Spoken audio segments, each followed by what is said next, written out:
Hey, everybody. Hope you're enjoying the Global Trade Tech Forum. My name's Greg Miller. I'm a senior editor with FreightWaves and American Shipper.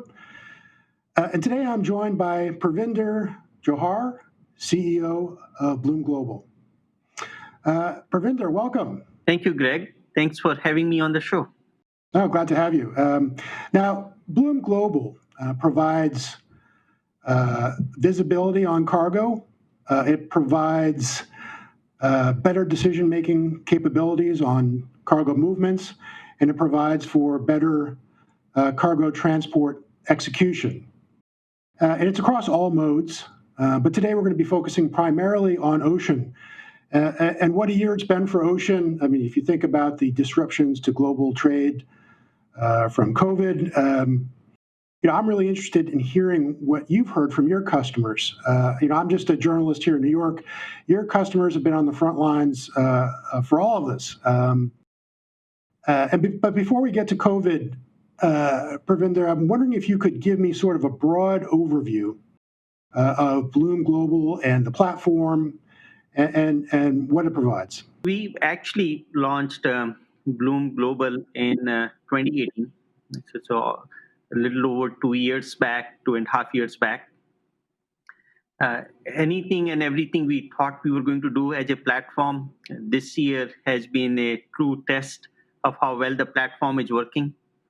If I can take you back to 2018, Greg, at that time, the whole premise was that there is no one who had actually built a digital operating platform for global supply chains, which goes across all modes of transportation, and it's inherently focused on international intermodal logistics and supply chain. So I remember talking to kind of our board at that time, telling them that it's not going to be simple to go build, and it's going to require a lot of capital. Actually, I asked for $100 million of R&D spend back in 18. We have spent about 60 plus million on R&D so far, still on our journey to continue to invest on the platform. But over the last 2 years, it's been a fairly successful global platform. We are now have customers operating in over 130 countries. As you mentioned, it's focused on both visibility and execution. Right? So it's a true operating platform for all modes of transportation. We have over 10,000 logistics service providers who are now connected to the platform in every country you can possibly imagine, on Asia side, on Europe, in US. So it's been fun building this platform, and there's a big journey ahead of us.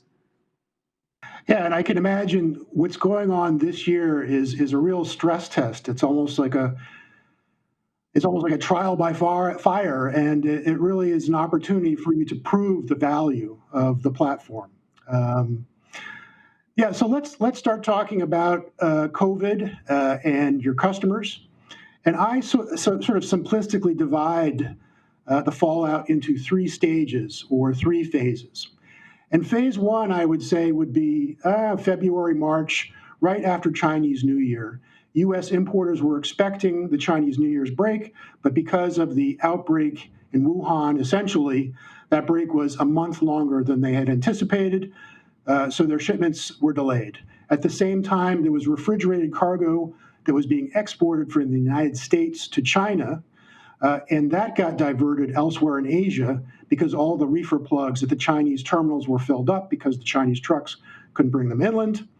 So there was that disruption. At the same time, we had the air cargo disruption where the passenger planes were not able to go into service. So we lost the belly capacity there. The air freight spot rates went up.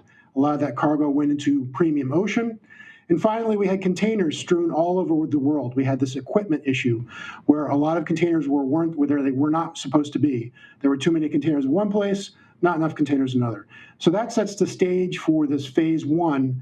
What were your customers telling you about this aspect of the fallout, and how did your system help them cope with it? So actually, Greg, we started seeing it. I will take you a little bit further back in 2019. And if you remember, COVID, the changes have been unprecedented on what happened in Q1. But even last year, with the tariff issues and then kind of the trade talks between US and China and other countries, we were starting to see what I call kind of hurry up and wait type of an attitude kind of on the supply chain side.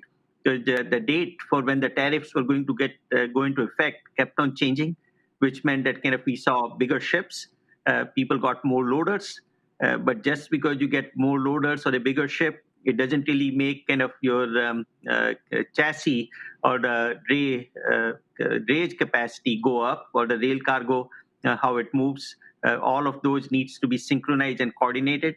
So we were kind of practicing with our customers back in 2019 that how do you go handle this volatility in supply chains, especially for international ocean cargo, and how do you become more agile and use a digital platform for it. And in Q1, it just accelerated. Even in Q1, I actually break it up into two parts, even there. Something before March 14th and after March 14th. See, till March 14th, it was mostly a China kind of issue, as you described, that how do I go get kind of goods from China, and then how do I go manage the cargo, which couldn't really land, or shouldn't say land, couldn't really dock in China at that time. But I remember 14 very well, right? So I was in New York City meeting with one of our large kind of freight forwarder customers. I think of them as the top 5 freight forwarders. We had lunch, we had discussion about, yes, kind of things are volatile, right? But still are manageable kind of from a digital perspective. But then came that weekend, and on March 17th, here in California, everyone was working from home. So the very first lesson out of it was that for our customers, see, we provide a digital platform for us as a company. Everyone was kind of up and running, similar to FreightWaves to some extent, kind of the next day, right? But for our customers who were truly using the digital platform, they saw it kind of more of a business continuity issue, which is what I will call it on Q1. And on that side, it was that can we keep it up and running kind of on an ongoing basis, and how do you go manage kind of those first few weeks too. As you know, we do fair amount of domestic rail intermodal logistics as well. And we saw kind of, again, you had essential goods and essential workers.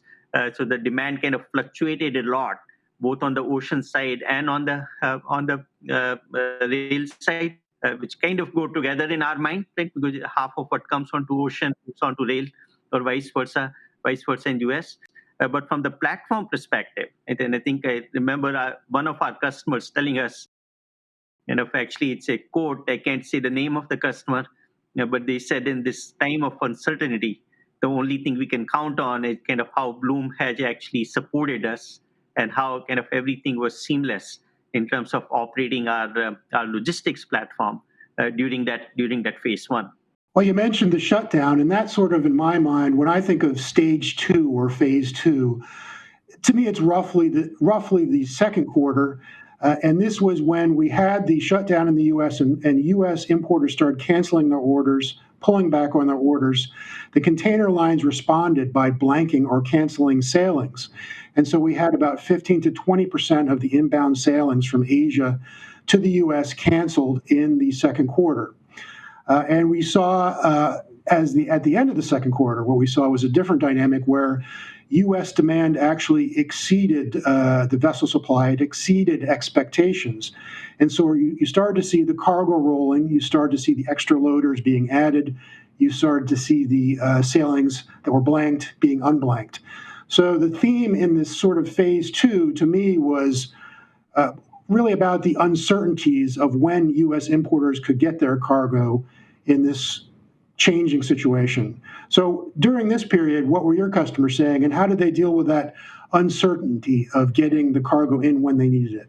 I think so. Part of it, if you think of the phase 2 age, you needed to know what sailings are going to get canceled and when. You knew they were coming, right? So it was not kind of, it was known that they're coming, but you just didn't know which ones are going to get canceled. So one of the things we do as a platform is that we provide all sailing schedules around the world, including we have connectivity to other platforms where you know where every vessel is and how it is moving. And we use a lot of kind of machine learning and artificial intelligence to keep track of all of these things behind the scenes. And then the impact, Greg, was not only on imports, it was equally on exports too. As you know, these two things are interlinked, right? And then exports are even more complicated, right? Because you have to worry about, especially if it is going on rail, a marine container on rail. The only person who can do a rail billing is actually a truck driver or a trucking company after they have picked up a full container. And then you have all these issues around ERD and detention and demurrage charges, right? So they also start piling up here too. So it almost was that kind of from our customer perspective and platform perspective, is that you are in an orchestra or symphony, right, where you're trying to coordinate and orchestrate all of these moving pieces, which start off with knowing which sailing is a blank sailing, what's the impact kind of on an import, what's the impact on the export, what does it really mean for our export customers, that kind of when should they be actually picking up, or when should they be telling kind of a trucking company to pick up a full container, or even an empty container, because remember container detention becomes a big issue as well, because there's so many financial impact of this orchestration that we did kind of in that phase too. The other thing that happened, Greg, was we actually saw, kind of from volumes perspective, we saw that the e-commerce activity picked up significantly even in Q2. If you think of high-tech customers of ours, right? Now, see, every company all of a sudden was two things. One was that they were a digital company because their employees couldn't come to work, which means things like laptops and high-tech equipment, the demand went up. And second, everyone was an e-commerce company. Because you couldn't go to the store, you couldn't do regular buying, right? So all the warehouses in the US, all of a sudden, they had become, they used to be kind of separate warehouses for many customers, for e-commerce versus store. But all of a sudden, every warehouse was now an e-commerce kind of activity too. So you could predict it because we were looking at some of the forecasting algorithms, and we were telling our customers that come June, July, you're actually going to see a different behavior, right, than what you're seeing now. But all the early signs were there, and the platform was actually able to give people, customers, kind of an indication of what's to come. Not everyone reacted on it, but we were able to see it, and we were able to predict that something is going to change in June, July, August time period. And that's exactly what happened. I mean, that brings us to sort of the phase three, which is what we're right in the smack in the middle of now, which is the third quarter. And what happened here was demand was so high that all of the carriers put all of their capacity back in, and they even added more capacity. But despite all of that capacity being added, we have record rates on spot rates on the Trans-Pacific now, and we have some real problems with importers getting their goods in. And so the real theme here in this phase three is there's a lot of congestion. There's a lot of issues at the terminals. And we also have this sort of container equipment issue where containers are not where they're supposed to be, the same as we had in phase one. So this is the kind of period of time where I would think a platform like yours would really provide some value added. So, just walk us through what happened here and what's happening now. Yeah. Actually, I will break it up into a couple of different type of issues that popped up with this change in phase three. First was just the availability of the assets, right? Both on the import side and export side, and assets would be chassis and containers, and kind of how do you get street visibility on where these assets are. So we as a platform, one of our focus is on this asset visibility and also enabling what we call street turns, meaning that how do you maximize the utilization of the assets and let people on the network, because we have both importers and exporters, or logistic freight forwarders who do both import and export. How do you give them visibility, the street visibility, to know where the assets are, so that you can get them when you need it? And then this phase three has really shown that you can't rely on just the assets being at the rail terminals or container yards or the ocean terminals.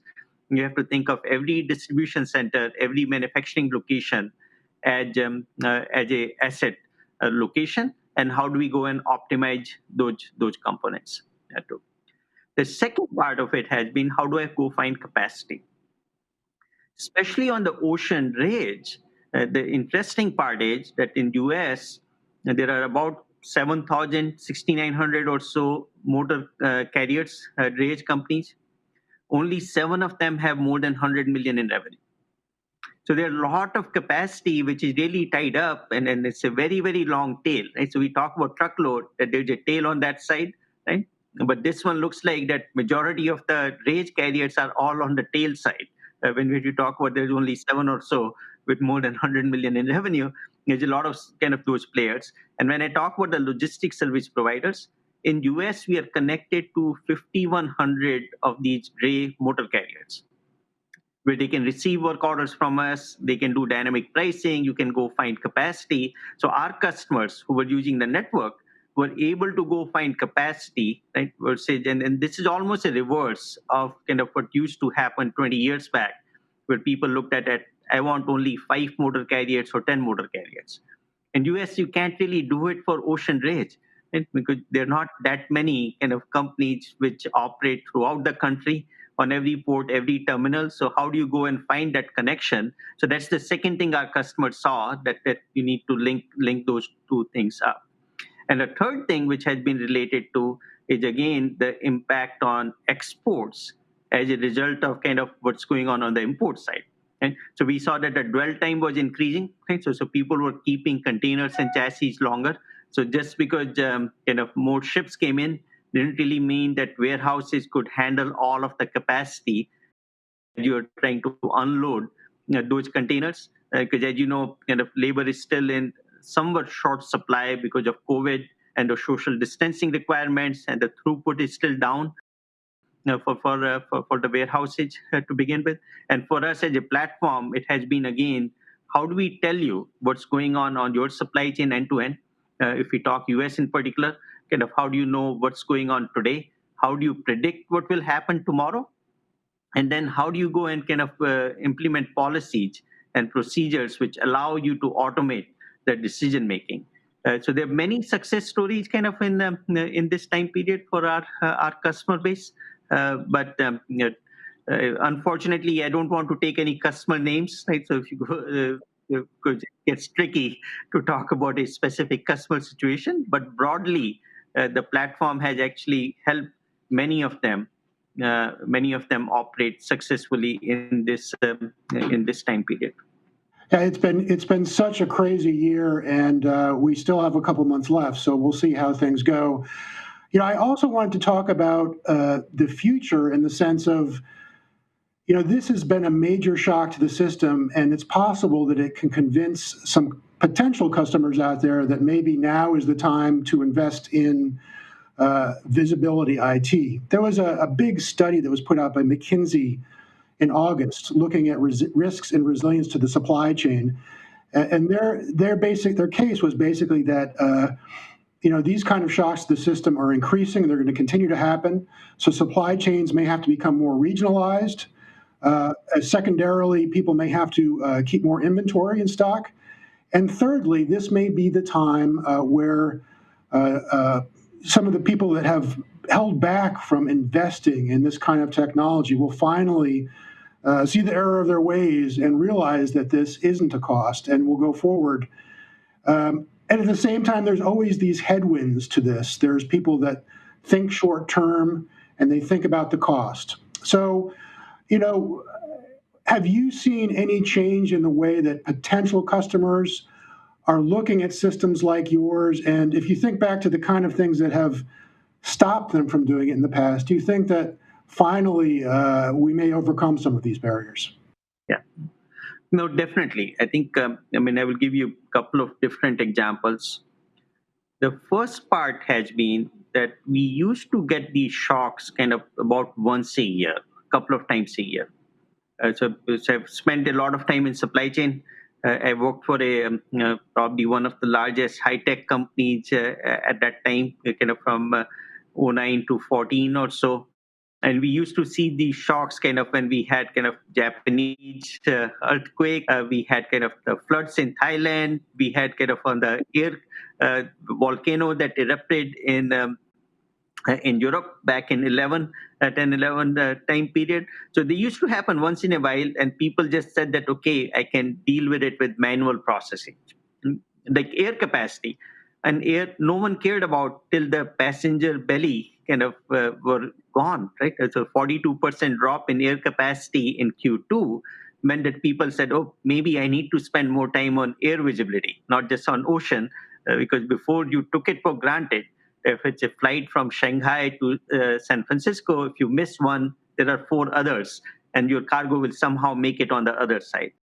So the focus for the customers, and this is kind of some of the leading supply chains in the world, has been on what I call supply chain orchestration, right? Which combines resiliency, meaning that can I absorb the shocks, with agility, meaning that can I be agile and resolve these exceptions on an ongoing basis, right? And then people are willing to invest in it more. Uh, Talking about visibility, though, right? So this has been a little bit interesting. And so, as you, I think, what was it? The saying goes that necessity is the mother of all inventions. Right? So from that perspective, right? So visibility became kind of a necessity thing to go do. But we at Blume has a slightly different philosophy, correct? Right? So we say that visibility without execution is like going to a dentist, them telling you you have a cavity and telling you to go home. So if you do only a visibility platform, right? So it's almost is that you can know that you're going to be late, but the value is that you're not in that you're going to be late. How do I get back on time? Right? And a lot of the leading companies are now focused on with platform like ours, and which is why I call it an operating platform, not a visibility platform. That it kind of goes hand in hand. You want to see where things are, but you really want to make sure how do they get back on time. And I don't know if you saw this week the announcement from Walmart that OTIF is back and it needs to be 98%, right? So again, that's not focus on visibility. And it's back to focus on that on 98% of the time, you will be on time and full. Hope that gives you kind of a view of what our customers are doing with us today. Yeah, I mean, on one hand, the crisis this year would seem like a very strong argument to make these kind of changes, whether it be to re-examine your supply chain, or whether it be to change your inventory levels, or whether it be to implement some sort of technology like yours. But on the other hand, there are a lot of companies that are really just in the thick of it right now. I mean, this is a crisis mode, and they may be a bit on their heels, or they may be worried about the money, obviously, and they may have uncertainty about what's going to happen in the fall or the winter. So perhaps they're saying, well, maybe we understand the argument that we should be investing in these kind of platforms, but maybe now is not the time. Do you think that's true, or do you think they're convinced but they need to wait, or do you see people, especially the larger companies, going forward and making that change now? I think some of the more progressive ones kind of are making those changes now, right? Because it almost says that if you're in supply chain, your primary job is operations. And when you're in this type of an environment, kind of the primary job is that how do I go deal with today? But at the same time, I call it kind of not even 80-20, 90-10 rule, right? Spend 90% of your time and energy on focusing on today, but at least use the 10% to talk about that how to never get into this place again, right? And which is where kind of the companies which are thinking that way are spending it. As you know, we are a cloud platform. There are other cloud platforms. So we don't talk about heavy software investments these days or hardware and other things to buy. So the world is a lot simpler in terms of trying platforms like Blume now than it used to be kind of when I was doing my software systems kind of 20 years back or 10 years back. But it again is that kind of my advice would be do 90-10, focus 90% to deal with today, but at least kind of focus 10% of your time and your energy and your money on that how to not get into this situation if it happens again. And we know that it's not going to be COVID, it would be something else, but some things are going to continue to change kind of in this volatile world. Yeah, something is always going to come up, and well, this has been so. It's obviously a very important year for logistics and for your company, and this has been very informative as I say, as a journalist, it's important for us to be speaking to people that are on the front lines, that are right in the middle of this business, and you're one of those people. And I really appreciate you taking the time to talk to us. And once again, thank you very much. Oh, thank you. It was a pleasure talking to you.